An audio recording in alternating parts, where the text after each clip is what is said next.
নমস্কার বন্ধুরা, রান্নার রেসিপির নতুন পর্বে সবাইকে স্বাগত। আজকে আমি গরমে তৃপ্তিদায়ক পাতলা মাছের ঝোলের রেসিপি আপনাদের সঙ্গে শেয়ার করব। মাছের ঝোলের মধ্যে একটু সবজি দেবো, তাই এখানে কেটে রেখেছি আলুটাকে একটু পাতলা পাতলা করে লম্বা করে কেটে নিয়েছি। আর দেবো এর মধ্যে ঝিঙেটাকেও আলুর মতন একটু লম্বা লম্বা করে কেটে নিয়েছি। ঝিঙে আর আলুটাকে আগেই কিন্তু কেটে আমি জল দিয়ে ধুয়ে পরিষ্কার করে রেখেছিলাম। এখানে নিয়েছি রুই মাছ, তার মধ্যে দিয়ে দিচ্ছি অল্প পরিমাণে লবণ আর অল্প পরিমাণে হলুদ গুঁড়ো।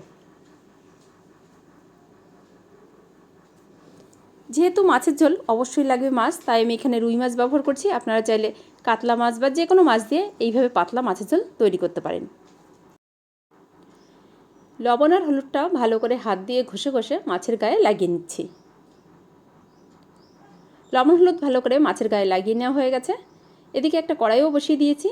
এবার দিয়ে দিচ্ছি সর্ষের তেল। তেলটাকে ভালো করে গরম করে নেব।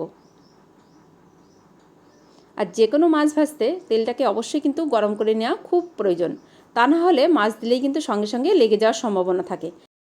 তাই মাছ ভাজার জন্য খুব জরুরি তেলটাকে ভালো করে গরম করে নেওয়া। তেলটা গরম হয়েছিল, তখনই কিন্তু আমি এর মধ্যে মাছগুলোকে দিয়ে দিলাম। এবার মাছটাকে আমি উল্টে পাল্টে একটু লাল করেই ভেজে নেব।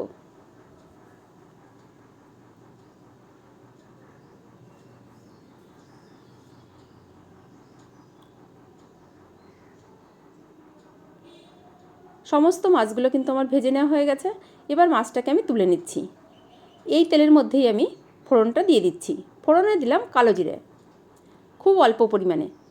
কালো জিরেটা দেওয়ার সঙ্গে সঙ্গেই দিয়ে দিলাম আলু, যে আলুটাকে আগেই আমি কেটে ধুয়ে পরিষ্কার করে রেখেছিলাম। আলুটাকে কিছুক্ষণ আমি ভেজে নেব।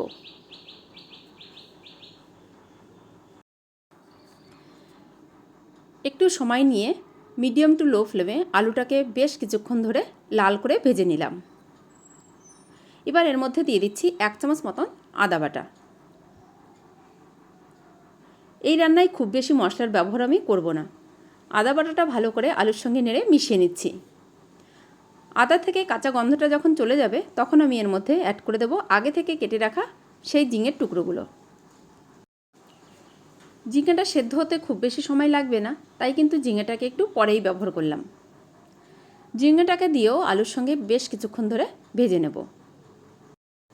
আমার চ্যানেলে নতুন বন্ধু হলে চ্যানেলটিকে সাবস্ক্রাইব করার অনুরোধ রইল, আর পাশে থাকা বেল আইকনটিকে ক্লিক করে দেবেন যখনই আমার চ্যানেলে নতুন কোনো ভিডিও আপলোড করব সবার আগে নোটিফিকেশন পাওয়ার জন্য।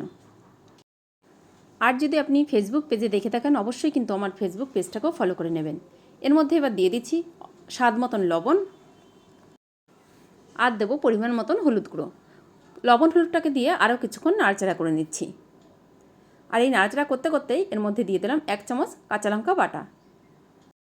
এখানে আমি কাঁচা বাটা লঙ্কা ব্যবহার করলাম, আপনারা চাইলে চিরা কাঁচা লঙ্কাও ব্যবহার করতে পারেন। লঙ্কা বাটাটাকে দিয়েও বেশ কিছুক্ষণ নাড়াচাড়া করে নিলাম। এবার গ্রেভির জন্য জল দিয়ে দিচ্ছি। আপনারা আপনাদের পছন্দ মতন জল দেবেন। তারপর ঢাকনা দিয়ে ঢেকে দিচ্ছি আলু আর ঝিঙেটা ভালোভাবে সেদ্ধ হওয়ার জন্য। কিছুক্ষণ ঢাকনা দিয়ে ঢেকে রেখেছিলাম, তারপরে ঢাকনাটাকে খুলে কিছুক্ষণ নাড়াচাড়া করে নিচ্ছি। এই পর্যায়ে কিন্তু আলুটা ভালোভাবে সেদ্ধ হয়ে গেছে, যেহেতু আলুটাকে আগেই বেশ কিছুক্ষণ সময় ধরে ভেজে নিয়েছিলাম। আলু ঝিঙে পুরোপুরি ভালোভাবে সেদ্ধ হয়ে গেছে। এবার আমি এর মধ্যে রুই মাছের টুকরোগুলোকে অ্যাড করে দেব।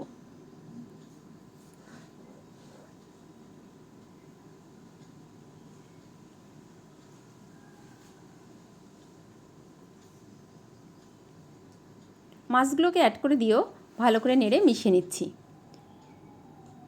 এই রান্নায় একটু ঝোলের পরিমাণ বেশি থাকলেও কোনো সমস্যা হয় না। আপনারা আপনাদের পছন্দ মতন ঝোল অবশ্যই রাখতে পারেন। রান্নাটা আমার হয়ে গেছে। এবার আমি এর মধ্যে দিয়ে দেবো 1 চামচ মতন ভাজা জিরে গুঁড়ো।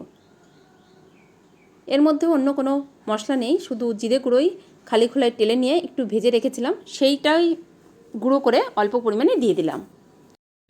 আর কোনো মশলা এই মাছের ঝোলে দেবো না। এবার ভালো করে নাড়াচাড়া করে ঝোলের সঙ্গে জিরে গুঁড়োটাকে মিশিয়ে নিয়ে একটু ঢাকনা দিয়ে ঢেকে রেখে দেবো আর ওভেনটাকে বন্ধ করে দেবো।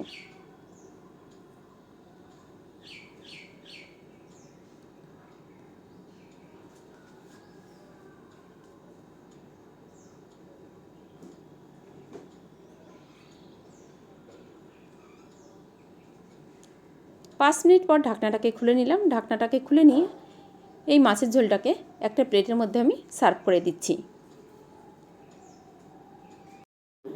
আপনাদের কেমন লাগলো ঝিঙে আলু দিয়ে মাছের ঝোলের রেসিপি অবশ্যই কিন্তু কমেন্ট করে জানাবেন।